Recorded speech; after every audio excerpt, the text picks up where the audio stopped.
I found that nothing in life is worthwhile unless you take risks. Nothing. Nelson Mandela said, "There is no passion to be found playing small and settling for a life that's less than the one you're capable of living." Now, I'm sure in your experiences in school and applying to college and picking your major and deciding what you want to do with life, I'm sure people have told you to make sure you have something to fall back on. Make sure you got something to fall back on, honey. But I never understood that concept, having something to fall back on. If I'm going to fall, I don't want to fall back on anything except my faith. I want to fall forward. I figure at least this way I'll see what I'm going to hit. Fall forward. This is what I mean. Reggie Jackson struck out 2,600 times in his career, the most in the history of baseball. But you don't hear about the strikeouts. People remember the home runs. Fall forward. Thomas Edison conducted 1,000 failed experiments. Did you know that? I didn't know that. Because the 1,001st was the light bulb. Fall forward. Every failed experiment is one step closer to success. You've got to take risks, and I'm sure you've probably heard that before, but I want to talk to you about why that's so important. I got 3 reasons, and first, you will fail at some point in your life. Accept it. You will lose. You will embarrass yourself. You will suck at something. There's no doubt about it. I'm telling you, embrace it, because it's inevitable. And I should know. In the acting business, you fail all the time. Early on in my career, I auditioned for a part in a Broadway musical. Perfect role for me, I thought, except for the fact that I can't sing. So I assumed I didn't get the job. I didn't get the job. But here's the thing. I didn't quit. I didn't fall back. I walked out of there to prepare for the next audition, and the next audition, and the next audition. I prayed. I prayed. And I prayed. But I continued to fail, and fail, and fail. But it didn't matter, because you know what? There's an old saying, you hang around the barbershop long enough, sooner or later you're going to get a haircut. So you will catch a break, and I did catch a break. Last year, I did a play called Fences on Broadway. But here's the kicker. It was at the Court Theater. It was at the same theater that I failed that first audition 30 years prior. The point is, every graduate here today has the training and the talent to succeed. But do you have the guts to fail? Here's my second point about failure. If you don't fail, you're not even trying.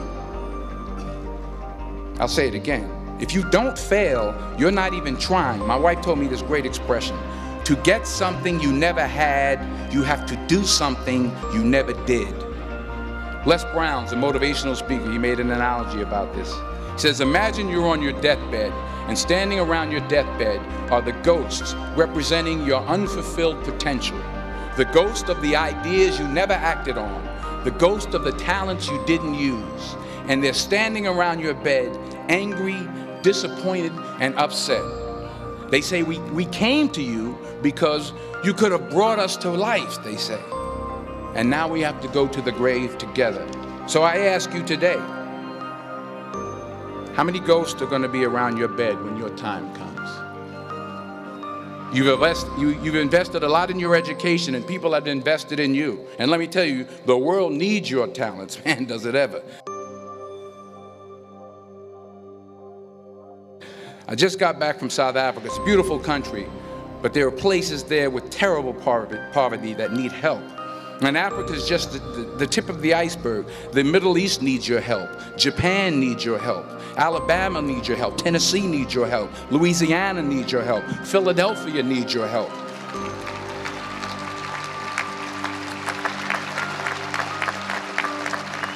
The world needs a lot, and we need it from you. We really do. We need it from you young people. I mean, I'm not speaking for the rest of us up here, but I know I'm getting a little grayer.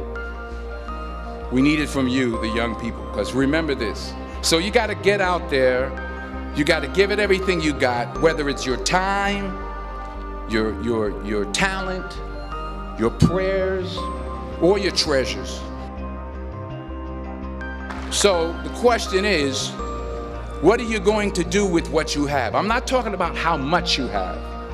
Some of you are business majors, some of you are theologians, nurses, sociologists. Some of you have money, some of you have patience, some of you have kindness, some of you have love. Some of you have the gift of long suffering, whatever it is, whatever your gift is. What are you going to do with what you have? All right, now here's my last point about failure. Sometimes it's the best way to figure out where you're going. Your life will never be a straight path. I began at Fordham University as a pre-med student. I took a course called cardiac morphogenesis. I couldn't read it, I couldn't say it, I sure couldn't pass it. So then I decided to go into pre-law, then journalism. And with no academic focus, my grades took off in their own direction. I was a 1.8 GPA one semester, and the university very politely suggested that it might be better to take some time off. I was 20 years old, I was at my lowest point. And then one day, and I remember the exact day, March 27th, 1975, I was helping my mother in her beauty shop. My mother owned a beauty shop up in Mount Vernon.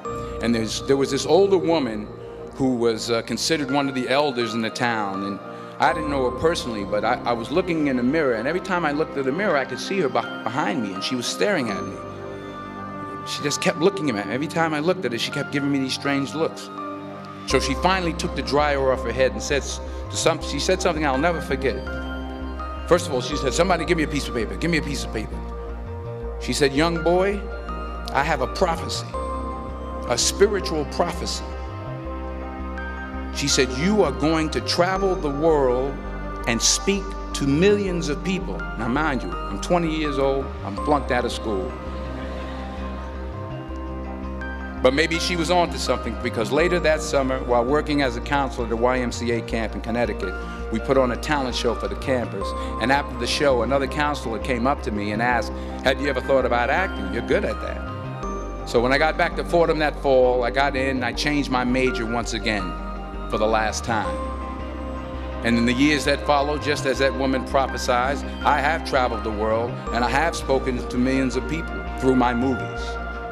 Millions who up till this day couldn't see me, who up till this day I couldn't see while I was talking to them, and they couldn't see me, they could only see the movie. They couldn't see the real me. But I see you today, and I'm encouraged by what I see. And I'm strengthened by what I see. And I love what I see. Because taking risk is not just about going for a job. It's also about knowing what you know and what you don't know. It's about being open to people and to ideas. And I can't think of a better message as we send you off today. To not only take risks, but to be open to life, to accept new views, and to be open to new opinions. To be willing to speak at a commencement at one of the best universities in the country, even though you're scared stiff. While it may be frightening, it will also be rewarding. Because the chances you take, the people you meet, the people you love, the faith that you have, that's what's going to define you. Never be discouraged. Never hold back. Give everything you got. And when you fall throughout life, remember this: fall forward.